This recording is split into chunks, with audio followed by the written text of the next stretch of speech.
Okay, first of all, and I think it was that day that I noticed, you're way too far away from the instructor, so you need to be really close so that they can easily look back and forth between you.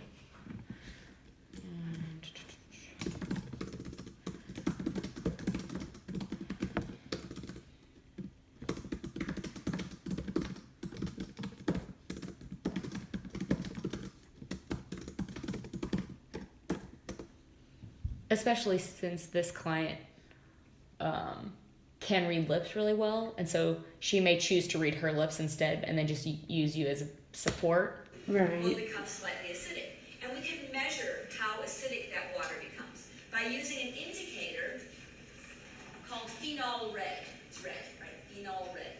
So what you're going to do into each of your large test tubes, you're going to pour 20 milliliters. I think that's, yeah. Well, it says measure 40 milliliters and then pour half into each of your tubes. So we're going to put a total of 20 milliliters of this into each of your tubes, okay? And you're going to grab... That was a little confusing, and how she said it was a little confusing. So I would probably just go back and... That's one thing, whereas maybe if you had a little longer lag time, Yeah. you could hear it, get it. Okay, so I would just say pour, like you have your tube or your bottle or whatever, pour 40, split half and half, 20-20. That's clear and simple. Yeah. Because she was confusing when she said it, so she had to go back and repeat what she meant. But if you could hold off and if you weren't right on her, you could do that. Like, right. Pour 40, split half and half. The deaf client's going to get it way more than every hearing client in there. Straw, drinking straw. And here's the fun part. One volunteer, you're going to take a really deep breath and slowly, let me borrow your tube again just for a second. Put the straw and use your fingers to cover that up. And then slowly blow it. And don't do it, and never fail, somebody takes a shower and this stuff it sprays all up. Cover up, except where the straw's sticking out, okay?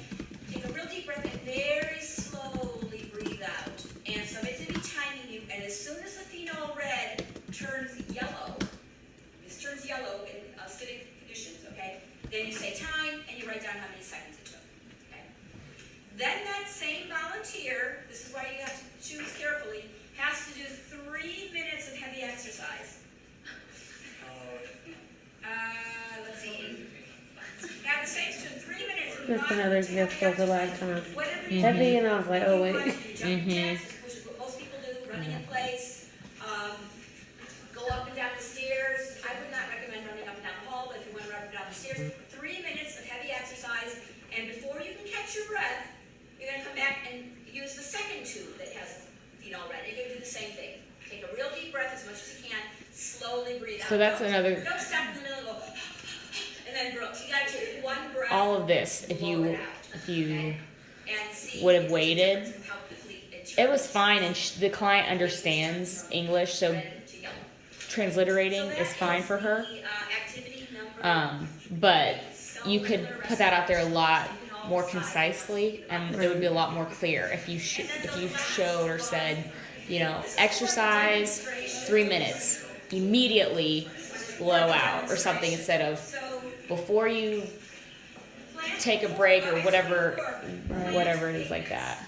So we know that plants, again, like, move over. Sunlight in pigments. Okay, chlorophyll. I'm sure you've heard of before, right? That's what gives green plants their green color. So the green pigment known as chlorophyll. But there are other pigments in the leaves, different colors. And so you might think, well, so that's your cue. All this thing about capturing. And she says there's different pigments in the leaves, different colors. From then on, I would sign colors with pigments on my mouth because she reads lips. Right.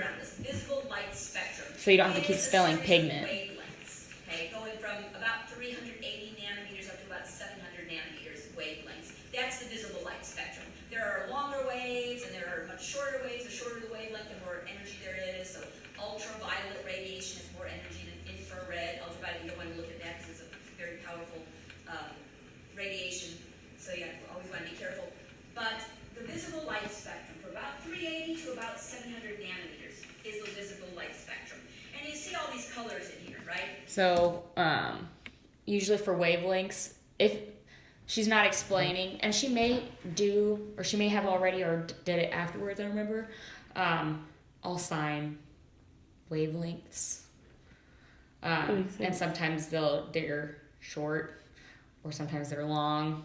Right. I was gonna do that, but I was like, or something like that. Yeah, or with this hand shape.